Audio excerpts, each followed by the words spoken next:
இப்போல்லாம் காஷ்மீரில் winter start ஆயிட்டனால காலையில் கூட பிளான்கட் தான் யூஸ் பண்ண வேண்டியது இருக்குது.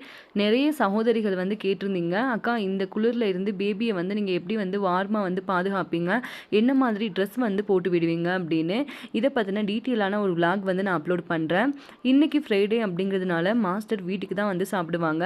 ஸோ அவங்களுக்காக காலையிலேயே சோறு அப்புறம் மட்டன் வந்து இருந்துச்சு. நான் ஏற்கனவே ஷார்ட்ஸில் காமிச்சிருப்பேன். அந்த மட்டனில் கொஞ்சம் ஃப்ரிட்ஜில் எடுத்து வச்சுருந்தேன். ஸோ அந்த மட்டன் அப்புறம் உருளைக்கிழங்கு எல்லாம் போட்டு நம்ம ஊர் ஸ்டைலில் கரியானம் வந்து ரெடி பண்ணியாச்சு. இன்றைக்கி ஃப்ரைடே அப்படிங்கிறதுனால காஷ்மீரில் உள்ள ஸ்கூல்களில் 12:30லேருந்து 2 மணி வரைக்கும் பிரேக் டைம் வந்து கொடுப்பாங்க. ஸோ அதனால தான் அவங்க வீட்டுக்கு வந்துட்டாங்க.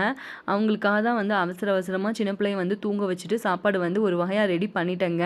இந்த அவசரமான உலகத்தில் நமக்கு எவ்வளோ தான் வந்து வேலை இருந்தாலும் ஃபேமிலி கூடயும் கொஞ்சம் டைம் ஸ்பெண்ட் பண்ணணும். அவங்களுக்காக தான் நானும் வந்து சாப்பிடாம உட்காந்துருந்தேன். ஃபைனலாக சார் வரும் 2 பேரும் வந்து திருப்தியாக சாப்பிட்டாச்சு. தேங்க்ஸ் ஃபார் வாட்சிங்.